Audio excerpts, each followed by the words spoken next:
Hey folks, today we're covering Tinto Talks 89. This is our weekly update from the game team around what's going on in EU5. And this week they're going to talk about a patch we're going to get tomorrow, and then also what we might expect to see next week as well. I will say as well, on top of that, at the end of the video, I'm going to have a classic Malforian ramble around the state of the game and my current thoughts around EU5. But let's get into the patch we're going to get tomorrow. So as they say here, there are some changes to levies. We're going to look at those in a second. And then they're also going to make some further changes to the killing of privateers. This is going to help with some issues that came up from the recent patch, meaning that privateers were basically indestructible for the most part. It looks like they're going to scale that back a little bit. And then the last thing they call out is some crash fixes. Always good to see them improving on that side. So as they said, they are going to make some changes to how levies and regulars work, and Johan actually did a separate post about this. So as they say, one of the challenges and problems that was still around from patch 1.0.2 to 1.04 was the scaling of levies versus regulars and the scaling of levies through the ages. I'm sure if you've played the game since those patches came out, you've noticed this. Like, levies were always intentionally supposed to get worse during the game, but after those patches came out, they basically fell off a cliff, and as soon as you had regulars, you always beat levies, no matter what. Even if it was like 2,000 regulars against 30,000 levies, you just beat them, sometimes without even having to fight the battle. So it looks like they are going to make some changes to that. So patch 1.0.5, this was attempted to fix 3 different problems. So the first one, levies were always stronger than regulars for the first few ages. So 1,000 men versus 100, 200 or 400 men, no matter what, always had issues. So again, they're saying like levies were just always good for the first couple of ages, even when you would think, look, regulars, they're trained, they've got proper weapons, they should beat levies. But the problem is they changed that too much, and regulars just became like super troopers basically, and levies were pretty much pointless at that point. The second thing, there is no difference in quality between the quality of levies for the first 3 ages, making improved ones worse. So you could get those different levy types through advances, but actually they were no different to the previous ones, which I think was probably just an oversight maybe, and that is what he's calling out here. The third one, anything impacting levy combat efficiency did nothing, as the values were capped to 100%, and 1,000 men was 100% already. So you could get these combat bonuses, and basically they were doing nothing to your levies. So they weren't making them worse or better. It was just capped at 100%.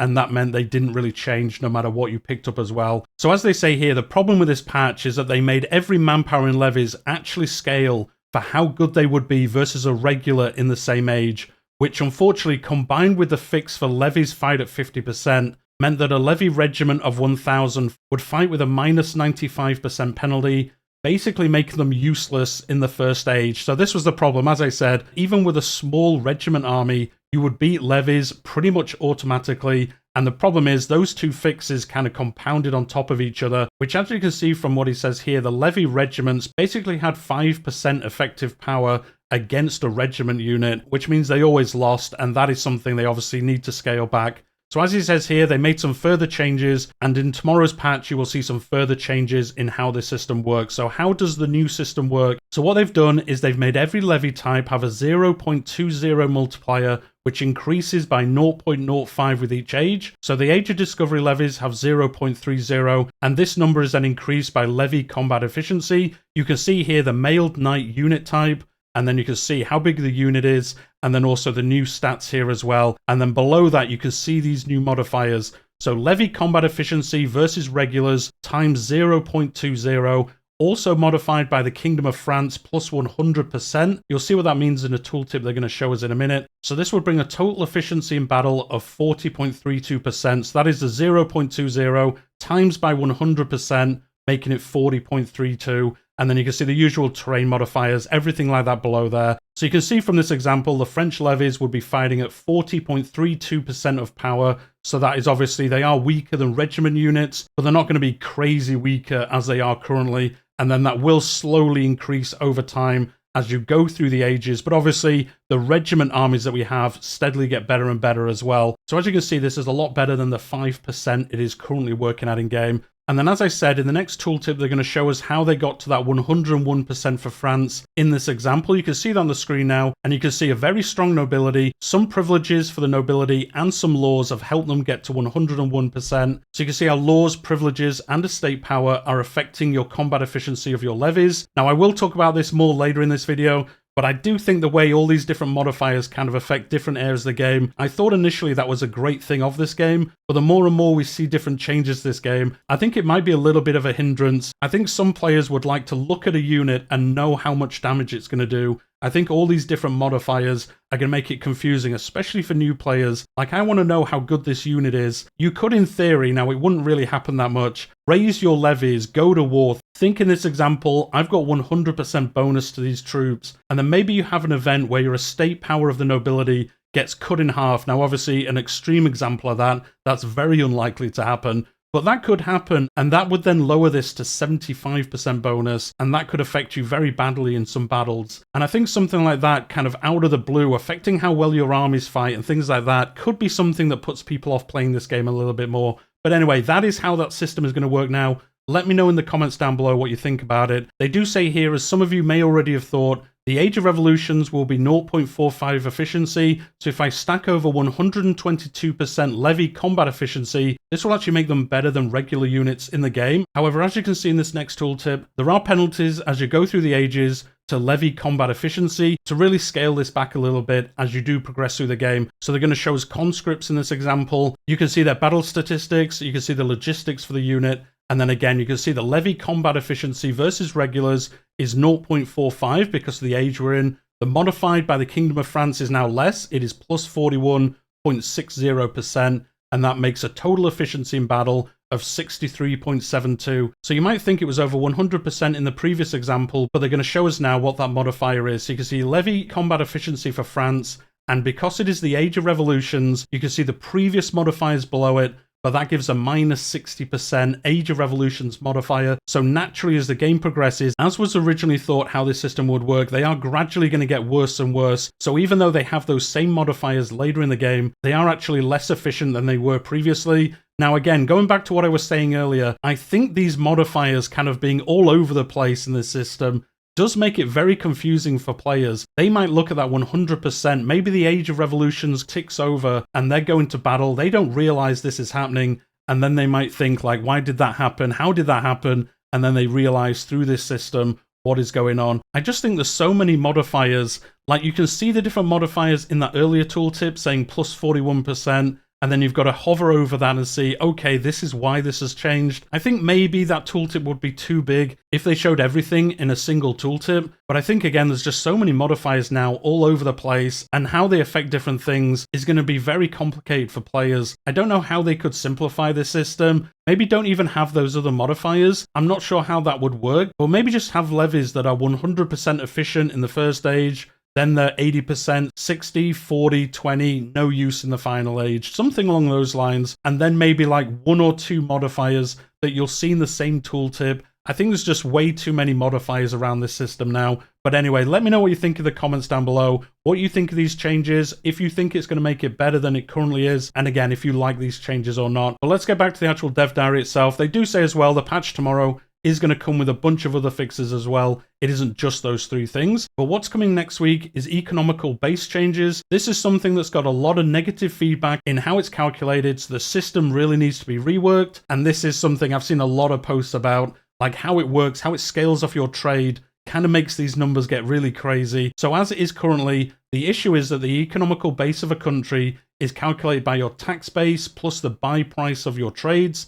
While this scales nicely, it also made trades far less beneficial than it should be, and also made building up your tax base not always great. Because of how powerful trade is, you would basically always just get more out of it by just making more trades. You would build up your economical base, and that was more rewarding than building up your tax base in different ways as well. So for the next patch, this isn't tomorrow's, this is next week's patch by the sounds of it. They're going to change the economical base to be based on 3 different factors: your tax base, your subjects' tax base, and your population, with it being 50% for your tax base, 10% for your subjects' tax base, and 0.01 ducats for each 1,000 population that you have. At the same time, they're also going to restore the trade maintenance to its intended size. Again, that was a change in the last patch where it really got messed up. I think they times it by 10, and it really caused trading to go really crazy, and they're going to change that as well. So again, as you can see here, they're making changes to the base systems of the game. Now, one thing I will talk about in a minute is I think they need to think about this a little bit more. I think the patch this week proved these kind of snap judgments to how things should now change to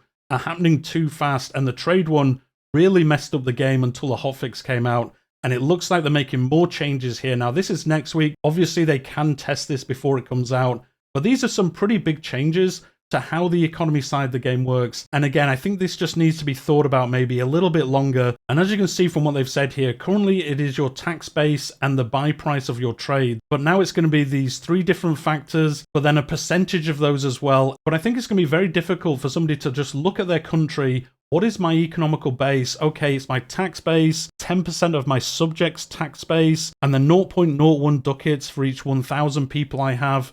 It just gets overly complicated, I think, about how this system works. I don't know how they could simplify it. Maybe you guys can let me know in the comments down below. Or maybe this is fine and I'm just overthinking it. But there's just like 50% of this, 10% of this other number, 0.01 of every 1,000 of this different number, and then add this all together, and then that's your economy base. I don't know. It just seems overly complicated to me for a game that ultimately, I like the addition of all the new economy sides in this game, but I think the game is kind of tilting towards it maybe a little bit too much. But anyway, that is the change we should expect to see next week. The next change they're going to talk about is actually something we've kind of covered already, and that is combat tooltips. To be brutally honest, as I say here, the tooltips they had on regiments in combat were rather bad and confusing. Who would have thought after all those dev diaries that the UI needed further improvement? But I guess at least they're looking at that now and saying, as more people have played it, we really need to make improvements here. And some things were completely hidden in this UI, which I think is not necessarily a bad thing, because there's so many numbers, as we said earlier, that affect different things. It is always nice to see those numbers, but then these tooltips are just getting bigger and bigger. And at the end of the day, I just want to know, can my army beat that army in 90% of situations? Yes, okay, I'm going to attack them and then see what happens. So with these changes, you'll now see which section a regiment is in, and then which section the target is in as well. You will also see the chances of joining the main section if in the reserves, and the chance of using initiative to engage. So these are some bonuses you pick up through advances, different units, a bunch of different areas in the game, especially joining the correct flank chance. That is an advance that is in most ages, I think. And then you get it and you're like, what does this do? How do I see the change it has? And you're going to be able to see that in the tooltips. You can see this now. Hourly chance to engage, base initiative 10%, infantry number 4 plus 3.40, 4 hours into combat, that's giving you 4%, so I guess 1% for every hour of combat that's happened. You can see the section is the left flank, and then I guess if they're not on a flank, it'll show you which one they're thinking they're going to join. So again, are they joining the one that's collapsing? Or if their number isn't high enough, are they joining the wrong one? And that could cause you to lose a battle if you're not careful. They've also reworked how to display the damage a regiment will do in battle, so it's a lot more clear with the multiplier on the left and the actual change to the damage on the right. And you can see that in this next example. So again, look at all these numbers. If you're a new player, like, what does all this mean? You can see all these different numbers attacking towards the center of a different army. Strength damage done is 2.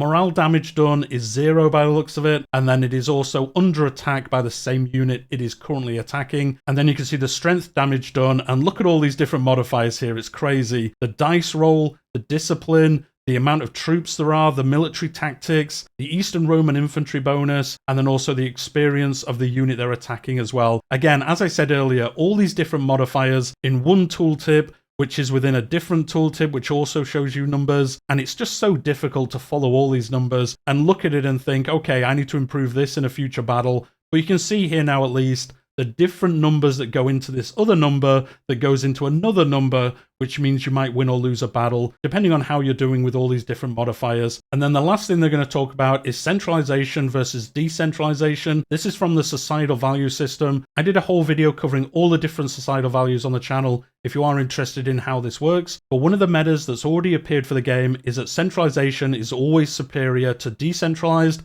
And I would agree with that. It's just so much better modifiers. I don't know why you'd ever go to decentralized. I'll put them up on the screen now and you'll see what I mean if you don't know what they are in game. So what they want to do is change both of these to make a little bit more choice between the two of them and less of a no-brainer. You're always going to go centralized. Why would you go the other option? So they've reworked subject loyalty so that a significant part of it that used to be a base value is now impacted by the societal value system. This will mean if you have a lot of subjects, you'll probably want to go to decentralized. It's going to be interesting to see what these modifiers are. I guess if you're decentralized, you'll get a huge opinion bonus for your subjects. If you're very centralized, I wonder if you get a negative modifier. So again, if you're saying your countries where everything's important, your subjects are going to say, do you know what, that's not that good for us. We're going to try break away from you. I do like the sound of how this is going to work, so we'll see how it actually changes next week. And they've also made it so the diplomacy skill of your ruler also impacts your subjects' loyalty, which just makes sense to me. If you've got a non-diplomatic ruler, it would make sense that your subjects maybe wouldn't be too impressed with him,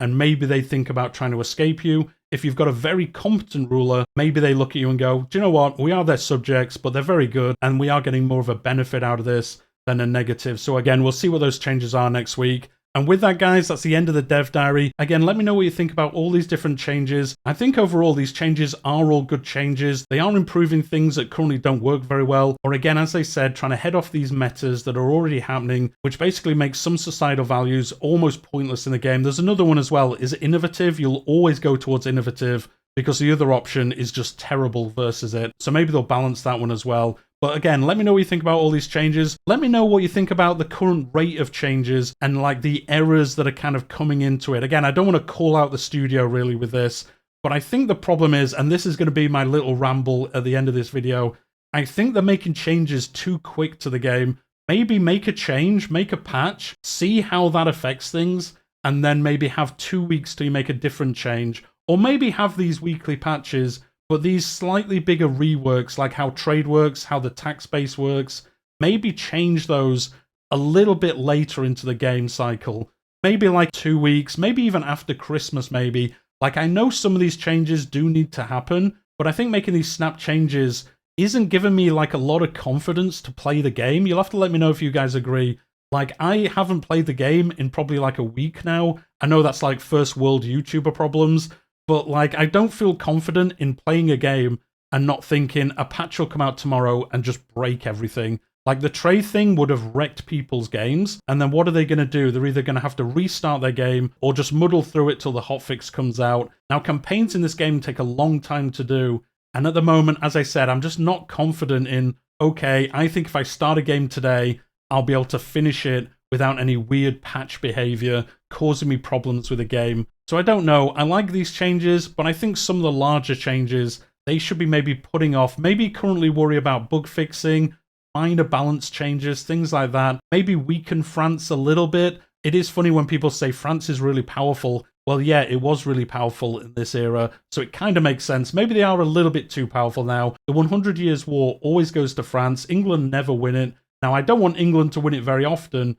but I think they should have a chance to win it, which they really don't at the moment. I think they need to buff maybe their navy, how navies work. They always just get steamrolled by France, and it would be nice to see them at least have a chance with it. And then as I've seen elsewhere, the problem is France wins the 100 Years' War, and then they guarantee Scotland, and then obviously England can't attack them because France will just beat them anyway, and that causes England to get really stuck where they are. They do push into Ireland, they do colonise as well, but I think it kind of stunts how big England can get, especially early to mid-game. But that is something I hope they do improve in the future. And then outside of that, my current thoughts on the game is just, as I said earlier, I think they need to improve some of these systems. I like how everything is intertwined with each other. I think that is a strength of the game, but I think as we've seen with these changes today, and then also what happened with the trade changes, I think they're so interconnected that when they make these snap changes to systems, they don't realize how it's going to affect something else as well. And then we get into these weird issues where like whole sections of the game aren't working correctly, and that causes people, I'm sure the same as me, not feel that confident in I could just play a game and no matter what happens in a patch, I'm going to be able to play as normal at least. And these changes really have caused problems, and they had to do a quick hotfix, which again would have delayed other development things as well, to roll those changes back and get the game back to how it was previously. I was thinking of doing a not a review of EU5, because on the channel, I generally don't review games. I don't have time, to be honest, folks. I have a full-time job. I have my usual things in life. I don't have time to play a game to the point where I would feel confident in giving a full review of a game, because I just haven't experienced enough of the game to want to do that and affect how somebody else might think about the game. But I guess my overall thoughts at the moment, as I keep rambling about this, is that I like the game of EU5. I will agree with people, I think, more and more now, that I think you should wait probably for the first year of the game being out and let them kind of smooth over these issues, rework some of these systems, especially the situation system and some other systems as well, and get the game into a much more stable base version of the game. The DLC they've got coming out this year sounds like it's nothing crazy, and as they said when they made that announcement, They've done that intentionally so they can work on the game for the first year before any major expansions, and then they can start adding these new systems on top of them. But they want to make sure the actual systems work fine themselves first. And I think that is something they really do need to work on next year, because there's so many of these systems that either don't work how they should.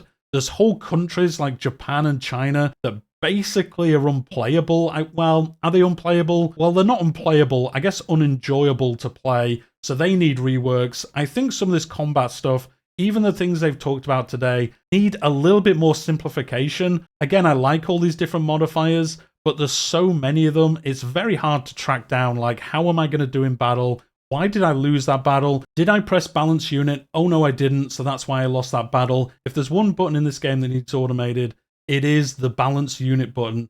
I don't know why it doesn't just auto-balance your unit. I know why it happens. You raise all your units, you bring them together into one stack, and then it kind of just randomly throws them in different things. I don't know why that happens. But I don't know why it doesn't just automatically rebalance the units. As soon as the unit's added, just auto-balance them into the different flanks. I'm sure many of you are like me, you've done a battle, you're like, how did I lose that battle? I had like 4 times as many troops as them, and then you realize, oh, when I brought the unit together, everything was on the left flank for some reason, so they just flanked me during the entire battle and wiped me out. And I just don't understand, to be honest, why it even works that way. Yes, I know there's some niche different ways. You could put just cavalry on the wings, and then crush their wings, and then that would help you. But the amount of times that's actually going to work out how you think is so small. I don't know why that button isn't automated. But anyway, that's enough of a ramble about that system. I think outside of that, the game is in a relatively good state. I think if you do buy this game, you will generally enjoy it.